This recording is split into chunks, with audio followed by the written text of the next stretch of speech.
Bienvenidos a nuestra semana 2.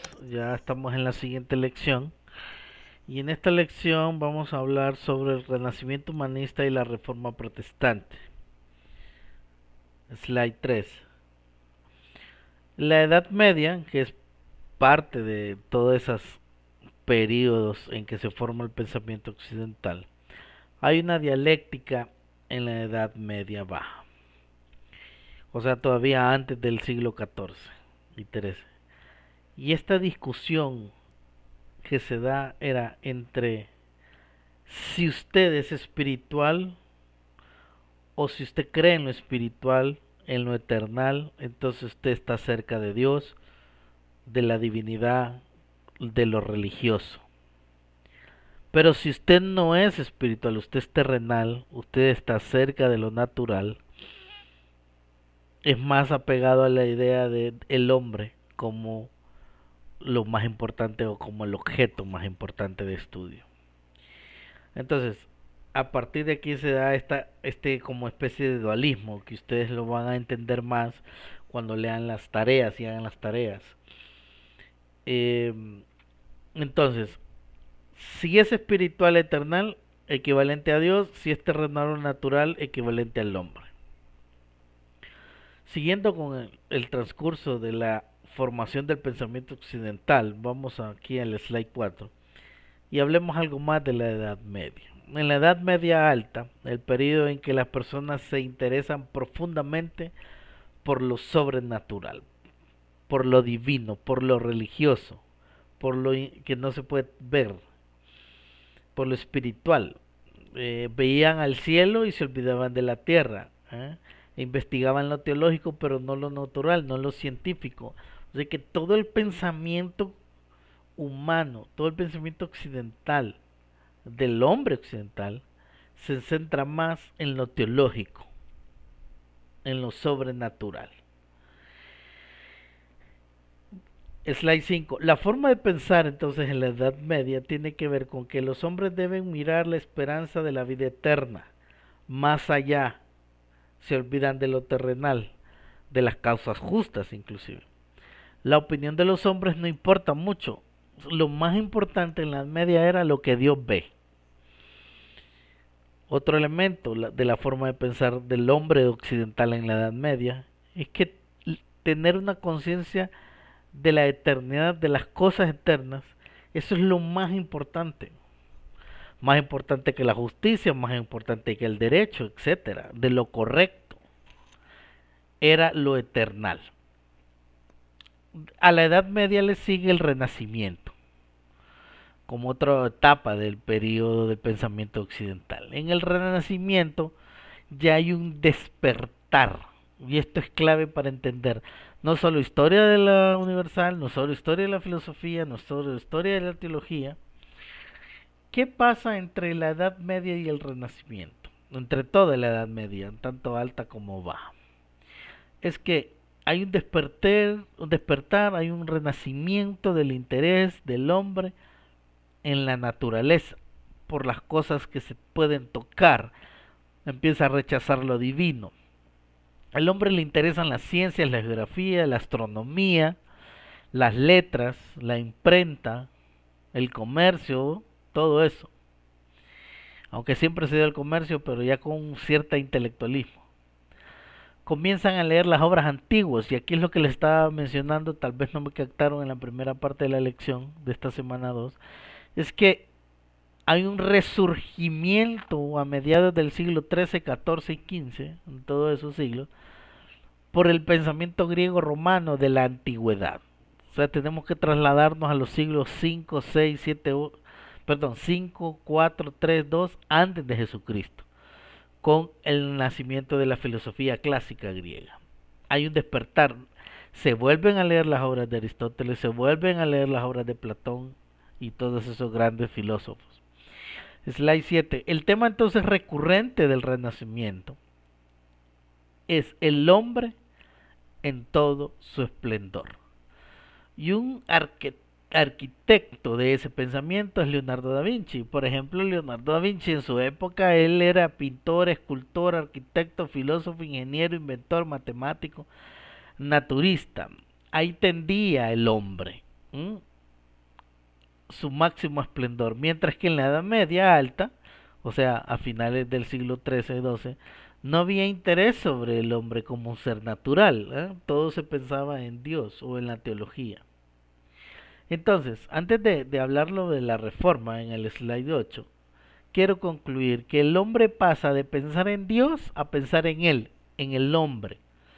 Y eso le da un giro al pensamiento filosófico, a la cosmovisión occidental, al pensamiento occidental del hombre moderno. Slide 8.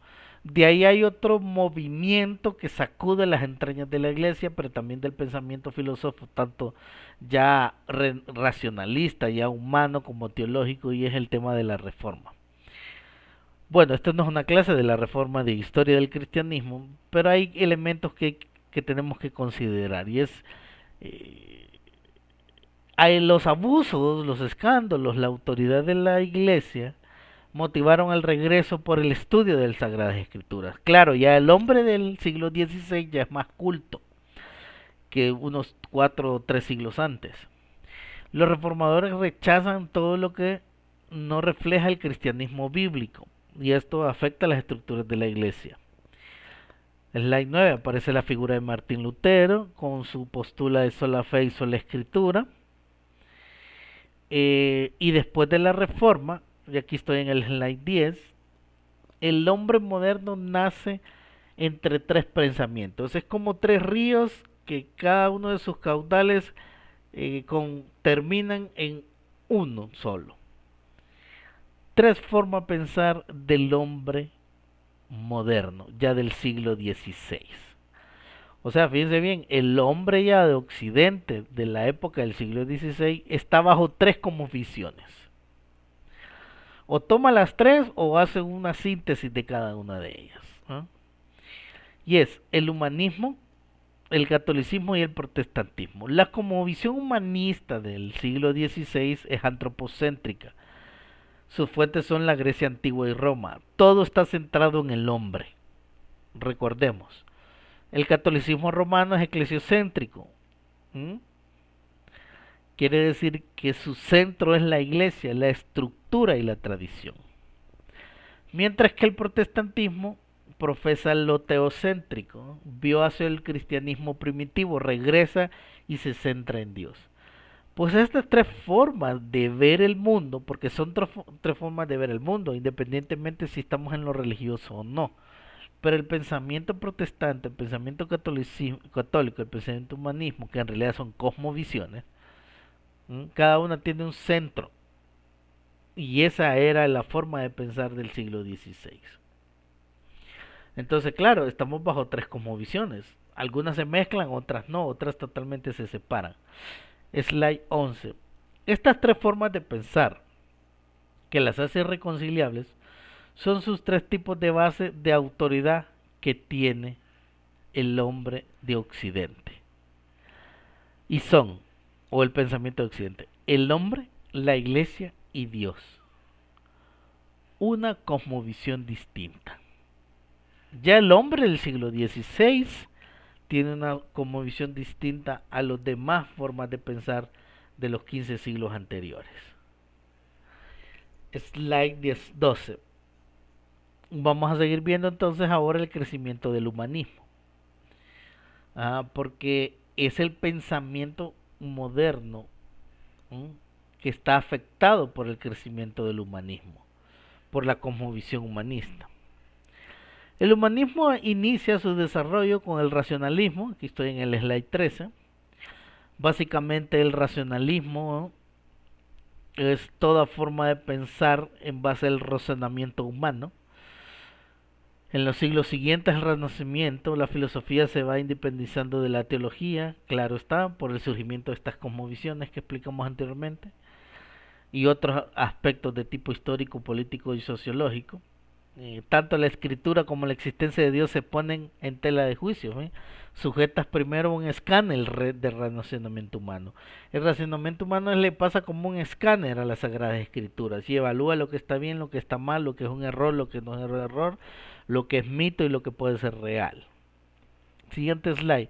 La filosofía de Descartes califica al racionalismo. O sea, el padre del racionalismo es Descartes, según la filosofía o la historia de la filosofía. Desechó a Dios, perdón, y a la Biblia como fundamentos y en lugar se colocó a sí mismo, o sea, el hombre. Descartes puso todo en duda, incluso sus propios sentidos, sus propias convicciones. Descubrió que no se puede dudar de la duda propia y a eso le llama la duda metódica. ¿Qué es la duda metódica? Básicamente Descartes comienza a dudar sistemáticamente, estoy en el slide 15, comienza a dudar de todo y ver si después de ese proceso queda algún tipo de conocimiento. También Descartes temía dudar sobre la existencia de Dios debido a la Inquisición de la Edad Media, que los perseguía. Determina que la realidad se descubre no basándose en los sentidos, sino en el intelecto. Y esto es interesante. Determina que la realidad se descubre en base al intelecto. Slide 16. Descartes entonces pone al hombre como la medida de todas las cosas. Descartes creía en la existencia de Dios por un argumento causado en la idea de un ser infinito, pero lo establecía ya, intocable, no involucrado en la realidad. La medida de todas las cosas era el hombre. Entonces, al racionalismo le crece un paralelo, que es el empirismo. El pensamiento empírico, cuya figura más reconocida o el principal promotor del empirismo es John, uno le dicen Juan, otro John Locke. Locke negaba la existencia de principios innatos y consideraba al hombre como un papel en blanco, que hasta no grababa a través de los sentidos cosas, no tenía conocimiento. El empirismo, en el slide 18 ya, el empirismo enfatiza la experiencia sensorial, ¿no? La experiencia a través de los sentidos. La experiencia nunca concluye, por tanto todo es relativizado, porque cada vez está experimentando cosas nuevas, está aprendiendo. En la filosofía de Locke llamamos bueno a lo que puede proporcionarnos placer, al estilo de la filosofía epicúrea de los siglos antes de Cristo y del siglo I después de Cristo, o aumentarlo, en todo caso disminuir el dolor, casi filosofía epicúrea o hedonista. Siguiente slide, aquí tenemos un diagrama en la slide 19 sobre las ideas centrales del empirismo. El empirismo es experiencia. John Locke lo propone y tiene ciertas ideas. Estas ideas son simples y complejas. Las ideas simples, la sensación y la reflexión, pero ambas por experiencia interna. Y las complejas está el modo y las relaciones. Claro, todo incluye la experiencia. Esta sería experiencia interna. Entonces, antes de seguir con el periodo de la Ilustración, está el pensamiento racionalista, que todo se conoce a base del todo el conocimiento de la realidad es a base a el razonamiento filosófico y lógico, y está el pensamiento que es a base de la experiencia, el empirismo. Estas dos formas de conocimiento dominan el siglo XVI y XVII. Aparece el siglo de las luces o el periodo de la Ilustración. Otra forma de ver las cosas, otra cosmovisión aparte de las que hemos visto. ¿Por qué estamos viendo esta parte de la historia de la filosofía? Porque cada una, que es un proceso de pensamiento, una forma de pensar, una forma de ver la realidad, y si vemos la realidad es una forma de ver a Dios, al hombre y a la naturaleza, entonces es una cosmovisión. El periodo de la Ilustración, se pensaba en este periodo que la luz de la razón debía iluminar al hombre y sacarlo del oscurantismo religioso, matar totalmente lo religioso o la cristiandad. Pensaba que la naturaleza, en esta habían leyes y querían descubrir otras leyes naturales que facilitaban un equilibrio social, político, económico. Es el periodo de las luces, digamos que es el pilar de lo que llamamos positivismo o el periodo de la surgimiento de las ciencias. Muchos filósofos eran deístas, o sea que creían en un Dios, pero niegan la providencia divina y la religión revelada. Solo ponen a Dios en un pedestal que no hace nada, nadie lo toca, él no toca, como una figura. Entonces, decían los deístas en este periodo de la Ilustración, que Dios creó el universo, pero no interviene en él. No cree en las leyes morales o establecidas. Entonces, si ustedes se fijan, como que es negar a Dios, básicamente. No en la realidad, sino en una forma de que Dios no se involucra en nada. Siguiente slide. El periodo de la Ilustración, su base es la luz que debía iluminar al hombre y sacarlo del oscurantismo religioso. Insisto en esto. La razón debía iluminar al hombre. Los representantes de la Ilustración, los más prominentes, Rousseau, Kant, Voltaire. ¿Qué decía Voltaire? Pensaba que Dios no existía, que habría que inventarlo para dar justificación o razón de ciertas cosas. Esto ya en el slide 24. Voltaire creía que Dios era necesario, pero para explicar la existencia del universo, nada más. Para el resto de las cosas no me interesa que existe Dios. Y criticaba el cristianismo fuertemente. Kant, en cambio, criticaba el racionalismo y el empirismo. Y no, él lo que hacía era que deberíamos de vivir como si Dios existiera, decía Kant. Ahora, Kant formula algo que se llama el imperativo categórico, que esto básicamente es, algo es correcto cuando se puede aplicar a la norma a todos. Quita un poquito a Dios de lo moral y se va por lo que beneficia a las mayorías o por lo que es correcto para todos o para la mayoría en el ámbito moral. Siguiente slide. Debemos hacer solo aquello que pudiera convertirse en la ley universal para todos. Si esto no se puede convertir en ley universal, entonces no me sirve y no podemos hacerlo, decía Kant. Para Kant, el hombre y su razonamiento era en el centro, o sea que era antropocéntrico, aunque creía en Dios o en la existencia de Dios. Kant. Aparece Rousseau, este filósofo francés, veía al hombre, o suizo, perdón, veía al hombre como bueno en su origen, sin consecuencias de caída ni pecado.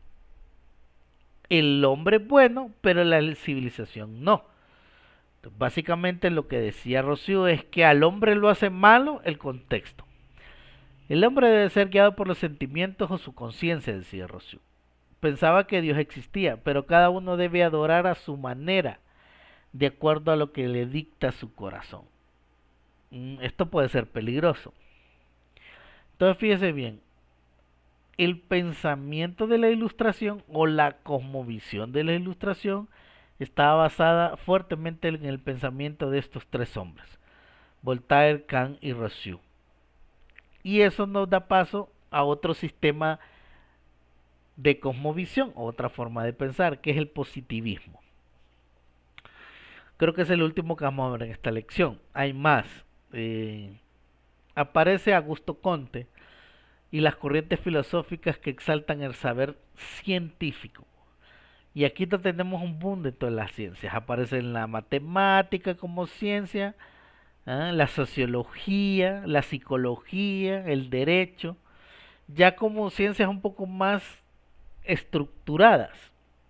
No es que nacen en el siglo XIX, sino que en el siglo XIX con el positivismo se estructuran y a eso le llamamos el periodo del positivismo. ¿Qué reconocía el periodo del positivismo? Reconocía el desarrollo del pensamiento humano en tres periodos: el teológico, el metafísico y el positivo. Estas son tres formas de ver las cosas, tres cosmovisiones. El teológico, se recurría a Dios para explicar las cosas, los fenómenos. En el metafísico se recurría al pensamiento abstracto, Dios reemplazado por la naturaleza. Y el positivismo es que se recurría ya a las leyes de la naturaleza. a las leyes físicas, a las leyes matemáticas, las leyes químicas, a las leyes de gravedad, a las leyes de la sociología, a las leyes de la psicología. Ya eso se desarrolla entonces este pensamiento humano en tres periodos. Entonces pasamos de lo teológico a lo metafísico, de lo metafísico a lo positivo. En cierta manera, de lo sobrenatural a lo natural y de lo natural a las leyes de la naturaleza. ¿Qué decía Comte? Slide 30. Comte sustituye a Dios por el hombre. Y fíjese bien, a medida que pasamos de la Edad Media hasta aquí, lo que ocurre en el pensamiento occidental moderno, contemporáneo, y en realidad desde la época de la Edad Media, es que el hombre poco a poco, a través del surgimiento de diferentes cosmovisiones, va sustituyendo a Dios por el hombre y establece un culto religioso alrededor de la figura humana. Siguiente, el positivismo tiene dos fundamentos.